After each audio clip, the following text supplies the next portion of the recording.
आप सभी को नमस्कार। आइए पुनः अग्रिम अलंकार के साथ मैं उपस्थित हूँ। इस समय उत्प्रेक्षा अलंकार की चर्चा करते हैं। बहुत ही सुंदर अलंकार है और अलंकार शास्त्र का वर्णन हमारे सभी शास्त्रों में किया गया है। अलंकारों से ही सब चमत्कृत हैं। देखिए, यह उत्प्रेक्षा अलंकार का लक्षण है। संभावन मथोत्प्रेक्षा प्रकृतस्य समेन यत्।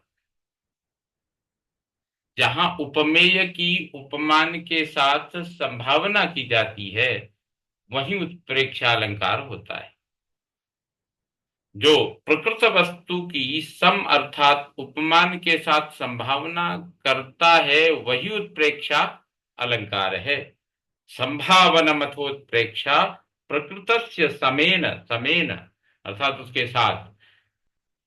तो यहाँ उत्प्रेक्षा के कुछ चिन्ह भी हैं। जहां मन्ये, संके, ध्रुवम, प्रायः, नूनम आदि आते हैं।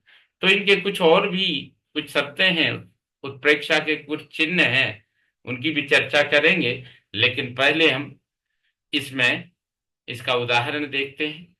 उन्में शम्यो मम न सहते जाति वैरी निशायाम इंदोरिन्दीवरदलदृशा तस्य सौन्दर्यदर्पः नीतः शान्तिं प्रसभमनया वक्त्रकान्तेति हर्षाल् लग्ना मन्ये ललिततनुते पादयो पद्मलक्ष्मी।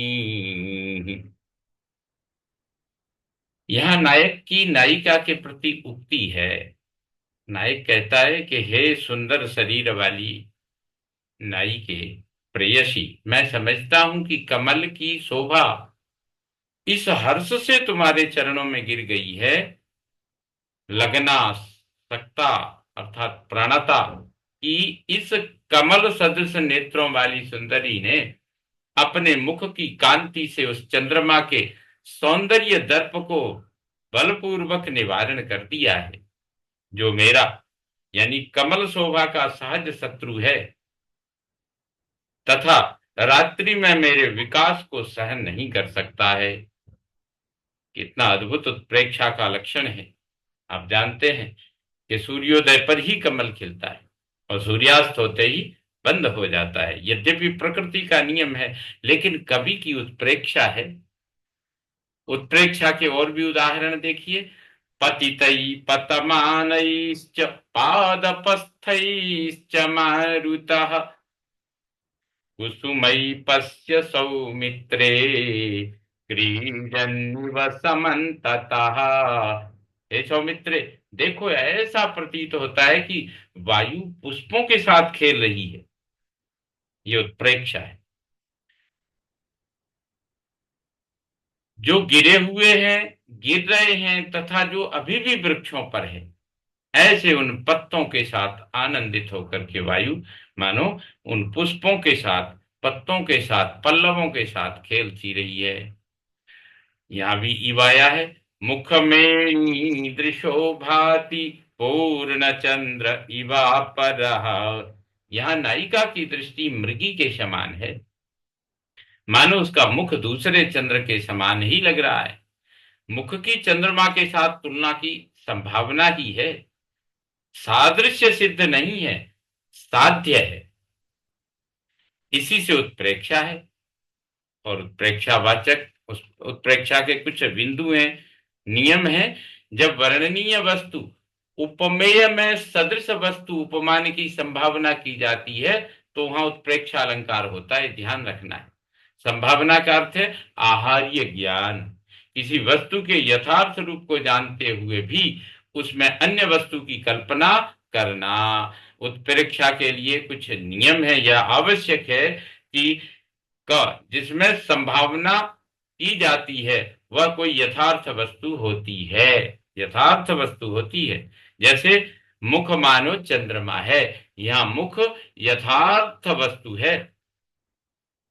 दूसरा, ख, यह संभावना सादृश्य के आधार पर होती है, अर्थात उत्प्रेक्षा का आधार उपमान उपमेय भाव ही है।